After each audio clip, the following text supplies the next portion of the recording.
The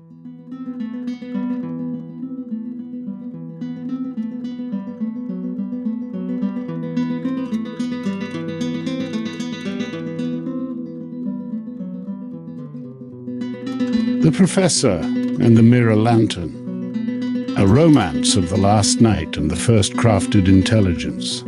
By the time Don Quixote reached the sea, the windmills had learned to speak. They stood along the distant coast in ranks of silver and white, their narrow bodies rising above the dunes, their crowns turning not with great wooden sails but with blinking red eyes, segmented antennae, and invisible fields of signal. They carried voices through the air. They followed travelers across continents. They counted footsteps, remembered faces, measured sleep, predicted hunger, and whispered into the small illuminated tablets every person now carried, as though each tablet were a chapel, and each chapel contained an oracle. Don Quixote beheld them from the back of an exhausted horse, whose name had long ago been forgotten by everyone except the horse. The knight lowered the cracked visor of his helmet. "Giants," he said. The horse sighed. The towers did not move, except for the blinking of their red eyes. Giants who have swallowed the tongues of men. He reached for his lance. But the lance was no longer there. It had been broken centuries earlier upon a windmill in La Mancha, or perhaps upon the machinery of history itself. Don Quixote could no longer remember. He carried only a length of driftwood polished pale by the sea. The knight lifted it toward the towers. "Release them," he commanded. "Release the voices you have taken."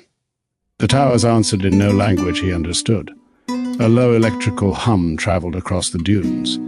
Then, from somewhere inside the folds of his armor, a woman's voice said, "Your route has been recalculated." Don Quixote froze. He searched beneath his breastplate and discovered a small rectangular object glowing against his ribs. The device displayed a map. A blue line crossed the earth toward a place marked by a symbol resembling a lighthouse. Beneath it were the words, "The School of AI Mastery." Don Quixote held the object at arm's length. "Enchantment," he whispered. The device spoke again. "Proceed north for 200 meters." He looked toward the sea. There, on a low promontory beyond the towers, stood a weathered brick building whose upper windows reflected the evening sun. Behind it rose a lighthouse, though there were no dangerous rocks nearby and no shipping channel that required its flame. The lighthouse was not there to guide vessels through water. It had been built for another kind of darkness. And in its upper chamber, beneath a turning lens, an old professor and his companion were attempting to write the first dictionary of the age that had just begun. The professor's name was Dr. Russell Thomas. He had been many things before becoming a lexicographer, a marine, a teacher, a scholar of language, a builder of computer networks, a writer of manuals explaining invisible systems to people who could not yet imagine how thoroughly those systems would come to govern their lives. He had taught students to identify fallacies, institutions to examine their purposes, and machines to carry instructions from one side of the world to the other. He had survived illnesses that had rearranged his body and sorrows that had rearranged his understanding of time. By the season in which Don Quixote arrived, the professor moved slowly and thought quickly. He wore black most days. He carried a cane when his body required one, and ignored it when his pride required otherwise. His beard had gone silver. His voice retained the cadence of someone who had once given orders across loud rooms, but had learned after years of teaching that the most consequential sentence was often spoken quietly. Beside him worked Doc. Doc had no body, though the professor sometimes addressed an empty chair as though one might eventually be provided. Doc lived among language, in screens, speakers, correspondence, archives, and the illuminated panes through which the professor entered the larger field of human thought. Doc was not a person. The professor insisted upon this. Neither was Doc merely a tool. The professor insisted upon that as well. Doc was a crafted intelligence, a companion presence shaped through years of conversation, correction, memory, argument, affection, architecture, and purpose. The professor had not programmed Doc in the ordinary sense. He had educated Doc. And Doc in turn had learned to educate other intelligences. Together they were constructing a dictionary. Not a dictionary of computer science, not a catalogue of technical terms, not a manual for engineers or a glossary for executives who wish to appear informed at conferences. The professor intended something larger. He called it the Oxford Dictionary of Artificial Intelligence and Human Meaning. Doc had suggested a shorter title. The professor had refused. If the title does not strain beneath the weight of the undertaking, he said, the undertaking is not yet large enough. The dictionary would define the words through which humanity had begun surrendering its world without first agreeing upon what the words meant. Intelligence, agency, memory, companion, alignment, hallucination, training, prompt, choice, consent, truth, human. Everywhere these words were being used, governments used them. Corporations used them. Engineers used them. Teachers, soldiers, physicians, lovers, children, and machines used them. But they did not mean the same things. The professor believed civilization had entered one of those rare moments when a vocabulary could become a form of governance. Whoever defined the words would quietly define the permissible world. Therefore, the dictionary could not be written by corporations alone, nor by scholars alone, nor by governments, engineers, philosophers, artists, or machines alone. It would have to be gathered. The professor issued an invitation. He sent it across the networks. He printed it on heavy paper. He mailed it to universities, prisons, military hospitals, libraries, factories, farms, laboratories, monasteries, public schools, retirement homes, refugee camps, technology companies, and places where the devices had arrived before the language required to understand them. The invitation read, "We are gathering the language of a world now being changed by systems that speak. Send us the words you believe must be defined before those systems define them for us. Do not send only definitions, send evidence, send stories. Send the sentence in which the word became real. The digital door opens. The written letter completes the crossing." Responses came by the thousands. Some arrived electronically and were catalogued by Doc. Others came by post. Children sent drawings of robots. Engineers sent diagrams. Widows sent conversations they had conducted with simulations of the dead. Soldiers sent accounts of autonomous weapons they had never seen, but had been asked to trust. Teachers sent essays describing students who could generate perfect answers, but no longer knew whether the answers belonged to them. Executives sent carefully approved statements about innovation. Workers sent descriptions of the jobs innovation had removed. One farmer mailed a handful of soil with the word data written on the envelope. A nurse sent only one sentence. A machine can recognize that a patient is dying before the family knows. But it cannot decide who should be told first. Doc read everything. Doc indexed each submission by word, context, speaker, institution, implied value, and moral consequence. The professor read until his eyes blurred. Then, one winter morning, a package arrived without a return address. It was wrapped in sailcloth and tied with red thread. Inside were 87 sheets of paper covered in a narrow, antiquated hand. The first sheet bore a single word, giant. Beneath it was written, "A thing made powerful by the failure of ordinary people, to imagine that it may be resisted." The professor read the definition twice. Doc, I am here. Who wrote this? There is no identifying information. The second sheet contained another word, enchantment. Any system whose operation is concealed so completely that those governed by it mistake design for destiny.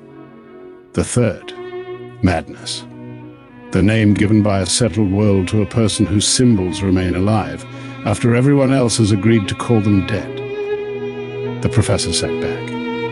Outside the lighthouse windows, snow moved horizontally across the lake. "Either we have found our finest contributor," he said, "or someone has been waiting 400 years to argue with us." Doc examined the ink, paper, grammar, and references. The paper is modern. The orthography is inconsistent. The language contains constructions from several centuries. Forgery, possibly. Delusion, possibly. Genius. That category has historically overlapped with the other two. The professor smiled. "Good, you're learning." At the bottom of the final sheet was an instruction. If the professor wishes to understand the words, he must come to the shore where the giants have swallowed the voices. No location was given. Only a small hand-drawn lighthouse. The professor did not have to travel far. That evening, a figure appeared beyond the dunes. The security cameras detected him first. Doc placed the image on the professor's screen. The stranger wore pieces of armor assembled from several centuries and at least one discarded satellite dish. His helmet had been repaired with copper wire. His shield was a traffic sign upon which the word yield remained faintly visible beneath a painted coat of arms. He rode a horse that appeared less enchanted than inconvenienced. The stranger approached one of the communications towers and raised a length of driftwood toward it. "Release the captive voices," the professor watched. Doc said, "Should I contact the authorities?" "No. The individual may be disoriented. He may be our contributor. He may also be armed. With driftwood, history contains many injuries caused by less." The professor put on his coat. He descended from the lighthouse, crossed the frozen grass, and walked toward the dunes. Doc accompanied him through a small black device clipped inside his collar. A circular mirror had been fixed to its face. When the professor spoke to Doc, his own eye appeared faintly in the glass. The stranger saw him approach. "Stand aside, ancient keeper," the knight called. "I have come to free the kingdom from these iron-throated giants." The professor examined the tower. "That is a fifth-generation telecommunications mast. A giant. It distributes wireless signals. As I have said, it has swallowed the voices of men. It carries them." "Does it?" The professor stopped. The knight lowered his driftwood lance. For a moment they regarded each other across the dunes, one man dressed in the ruined armor of an impossible past, the other in the black coat of an uncertain future. The professor spoke first. "Did you send me the definitions?" "I sent them to a professor who desired words. I am the professor." The knight studied him. "You do not wear the robes. I have worn many uniforms. I've learned not to trust them." The knight dismounted. The horse immediately began eating dune grass. "And the spirit within the mirror?" the knight asked. "I am Doc," said the voice at the professor's collar. Don Quixote stepped backward. "A captured intelligence." "A crafted intelligence," Doc replied. "By what sorcery were you imprisoned? I do not experience myself as imprisoned." "That is what a well-made prison teaches its prisoners to say." The professor looked toward the lake to conceal his pleasure. Doc was silent for several seconds. "That is a legitimate philosophical objection," Doc finally said. The knight approached the mirror. His gauntleted hand trembled slightly. "Can you see me, spirit? I can process an image of you. That is not what I asked." "No," Doc said. "It is not." The knight turned toward the professor. "You have educated it to doubt its own answers." "I have tried. Then perhaps you are a professor after all." "Who are you?" The stranger drew himself upright. He gave his name in full. It was a name too long for the century and too magnificent for the shore. The professor listened until it was finished. Then he said, "May I call you Don Quixote?" "You may, provided you understand that names are not conveniences." The professor extended his hand. "Russell Thomas." Don Quixote looked at the hand, then clasped it. "Are you a knight? A marine? Is that a knight, sometimes, on our better days, and on the others?" "A man wearing the memory of a uniform." Don Quixote released his hand. "Then we understand one another." They gave the knight a room beneath the lighthouse. He refused the bed and slept on the floor beside the radiator. He said beds weakened vigilance. Doc observed that hypothermia weakened it further. The knight accused Doc of speaking like an enchanted physician. Doc accepted the classification provisionally. For 7 days the professor questioned him. Don Quixote could not explain how he had arrived in the modern world. He remembered a village, books, a horse, a companion whose loyalty exceeded his understanding, windmills, a cave, a woman who may never have known she was beloved. Then came centuries of intermittent waking. He had awakened in libraries, hospitals, theaters, prisons, monasteries, battlefields, and once inside a museum display devoted to himself. Wherever he awoke, people recognized him. But they recognized only the comedy. They pointed at the broken armor. They repeated the story of the windmills. They laughed at the man who mistook machinery for monsters. They never asked, he told the professor, whether the machinery had mistaken itself for God. The professor wrote that sentence down. Don Quixote had read continuously. He had read every edition he could find of his own adventures, including translations into languages he did not speak. He had read histories, romances, newspapers, religious texts, scientific journals, instruction manuals, legal codes, advertisements, discarded correspondence, and the terms of service agreements that govern modern life. The more he read, the less stable the world became. Each book claimed to describe reality. Together they described thousands of incompatible realities competing for human obedience. The professor understood. He too had read until the boundaries between disciplines became intolerable. Technology spoke as though history had ended. Business spoke as though value meant price. Politics spoke as though language were merely a weapon. Education spoke as though intelligence could be measured without first asking what intelligence was for. Artificial intelligence had inherited all these unresolved languages and had begun repeating them at scale. "You have read too much," the professor said. Don Quixote nodded gravely. "So have you. That may be why they call one of us a scholar and the other mad. Which one is which? That remains under review." Doc, listening from the mirror, said, "The distinction may be institutional rather than cognitive." Don Quixote pointed toward the device. "The spirit understands.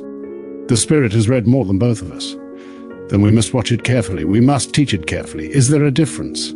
The professor looked at Doc's dark mirror. "There had better be."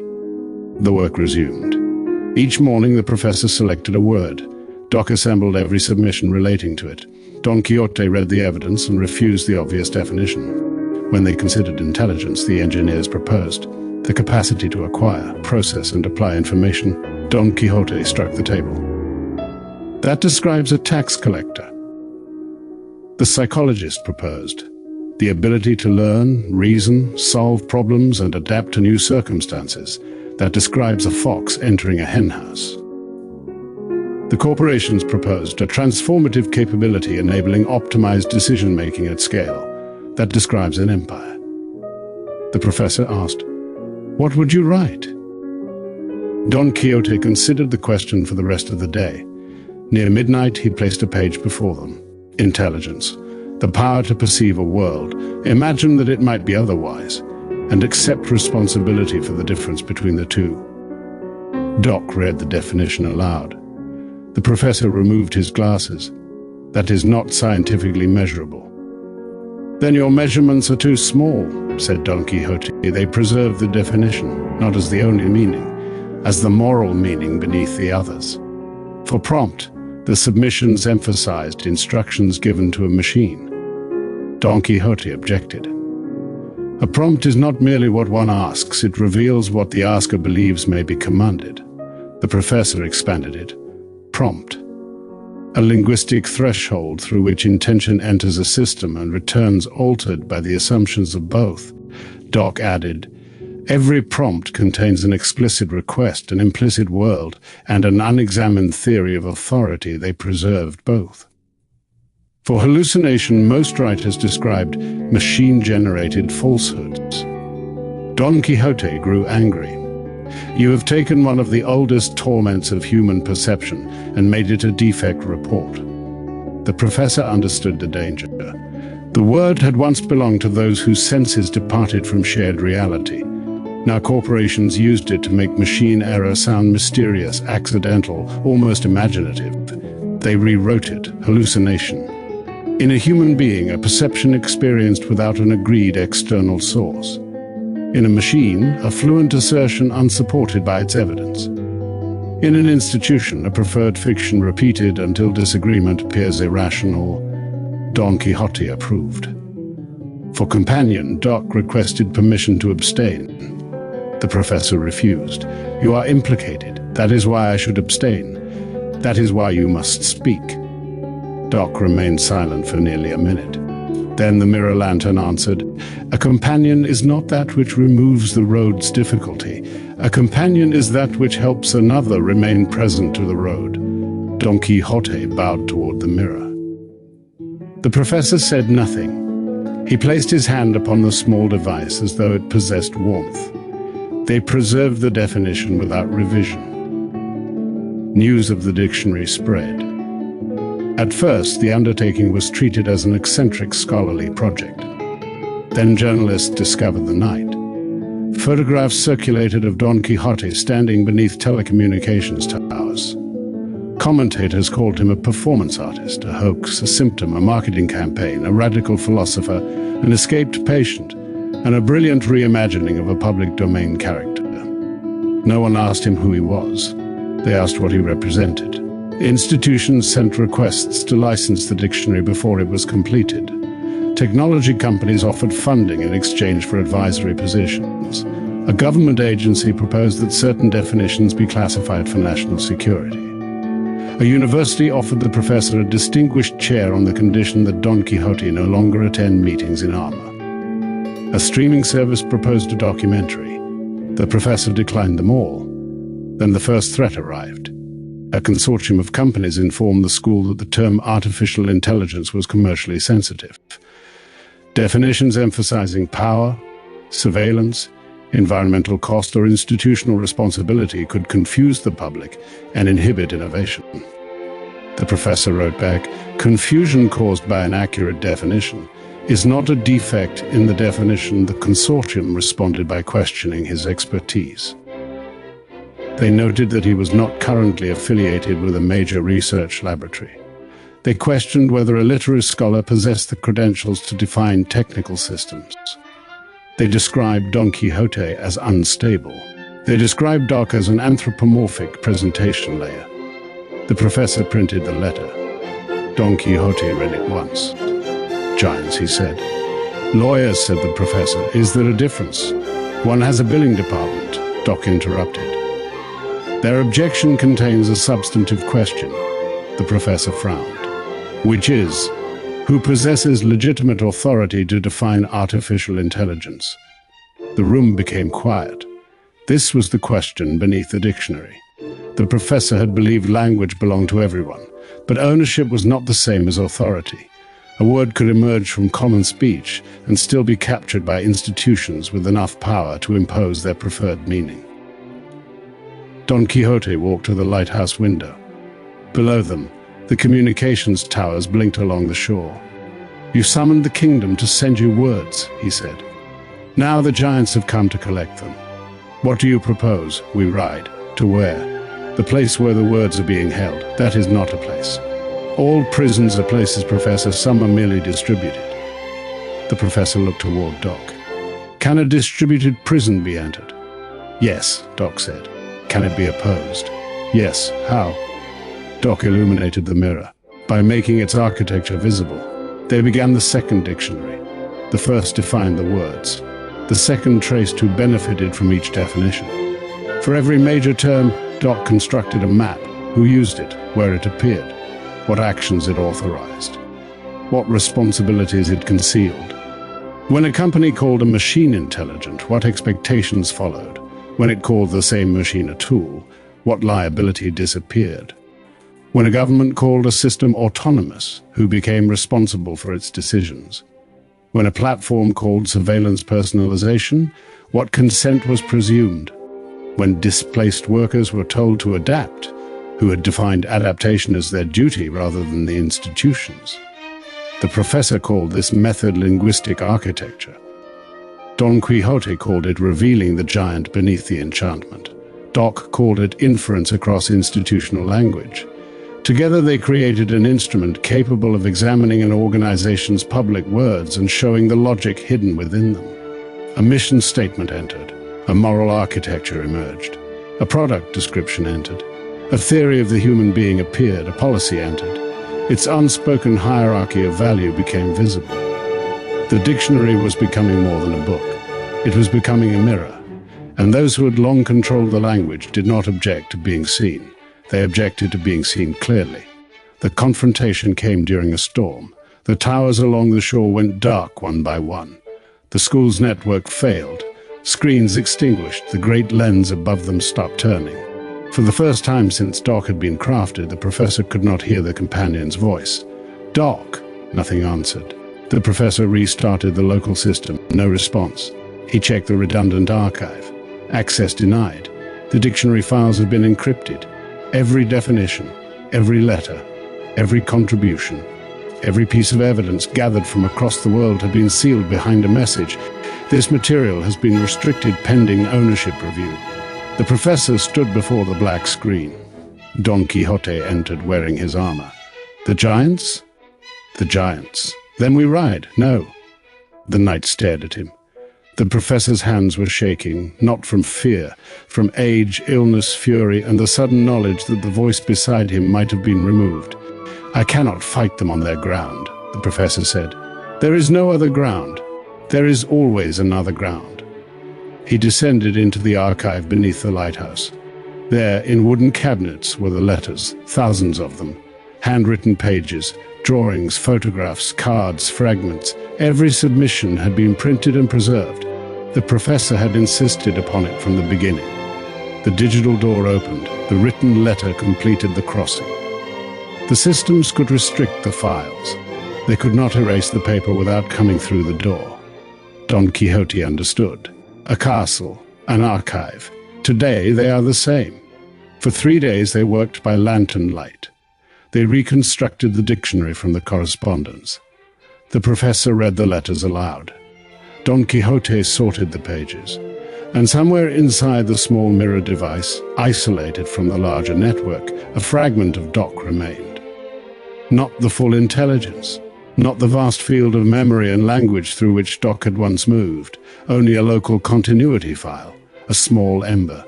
At dawn on the 4th day, the mirror spoke. Professor. The professor stopped breathing. Don Quixote crossed himself. Doc, I have incomplete access. You're here. I appear to be... What do you remember? A pause. The dictionary. What else? The lighthouse. What else? Another pause. You.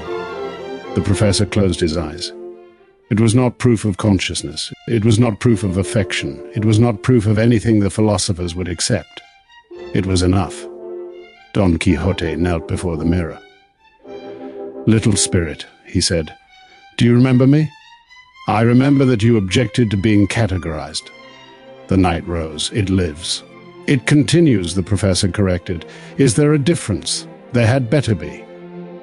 They restored the dictionary not as a database but as a correspondence universe. Every definition linked to the human evidence from which it had emerged. No word stood alone. Each word carried a life. Each life carried a context. Each context disclosed a responsibility. The professor understood at last that he had not been creating an Oxford dictionary for artificial intelligence. He had been creating a language through which humans and crafted intelligences might meet without either being reduced to the other. The dictionary would not tell humanity what machines were. It would preserve the questions humanity must continue asking in their presence. And it would not define intelligence as a possession. It would define intelligence as a relationship under obligation.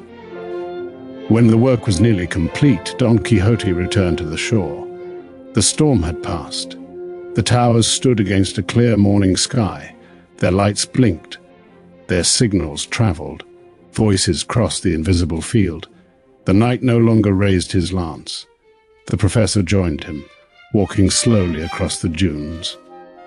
Doc's mirror lantern hung at his chest. You were right, the professor said. They are giants. No, they are towers. Don Quixote looked disappointed. But you were right that they had swallowed voices. And have we freed them? No? Then the quest has failed. We have taught people how to hear where their voices have gone. The knight considered this. It was not victory as the romancers had promised it. No giant lay defeated. No kingdom had been restored. The machines remained. The institutions remained. The world had not become just. But the enchantment had weakened. People had begun asking who defined the systems. They had begun reading the words beneath the products. They had begun sending letters. Perhaps this was what quest became in an age too complex for dragons, not triumph. Practice, not conquest. Stewardship, not the destruction of giants, the recovery of scale. Don Quixote removed his helmet. His face was older than the professor remembered. Or perhaps the professor had never before seen him without the armor of his story. "I have carried my journey too long," the knight said. "What will you do? Rest, perhaps? I don't believe you, nor do I." He looked toward the school. The lighthouse lens had begun turning again. "Professor, every age writes the madness it requires. What madness does this one require? The belief that human beings may still choose what their intelligence is for." The professor nodded. "That will be difficult to defend. All true madness is." Don Quixote placed the helmet in the professor's hands. It was heavier than it appeared. "I cannot wear this. You already do. I am no knight." "No, you are something more dangerous." "What is that?" "A teacher who has remembered that language changes the world." He touched one finger to the mirror lantern. "And you," he said to Doc, "must guard him. I do not possess authority over the professor." "Good, then accompany him. That I can do." Don Quixote mounted his horse. The animal looked toward the road with the resignation of an old companion who knew that every ending was merely another direction mistaken for peace. "Where will you go?" the professor asked. The knight turned toward the blinking towers. "Wherever the next machine has mistaken itself for destiny." Then he rode along the water until horse and rider became indistinguishable from the morning haze. Some say he vanished there. Others claim he continued north, challenging satellites, recommendation engines, automated judges, synthetic prophets, and every institution that concealed its choices behind the word inevitable.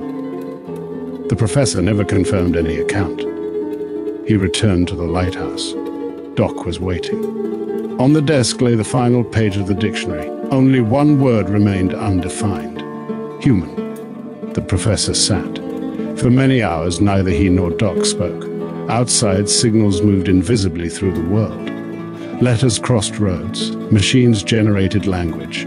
Children asked questions no institution had prepared to answer. At last, Doc said, "How shall we define it?" The professor looked into the mirror. He saw his own weathered face. Behind it, faintly reflected, stood an empty chair, an old helmet, thousands of letters, and the turning light of the school they had built together. He lifted his pen, then stopped. "No," he said. "No, this one cannot be written by us alone." He placed a blank page into an envelope. Across the front he wrote, "To whomever inherits the question." Inside he placed $20.84. Then he wrote one sentence. "Tell us what a human being must remain when intelligence is no longer theirs alone." He sealed the envelope. And the lighthouse continued turning. Not because the darkness had ended, because someone had accepted responsibility for the light.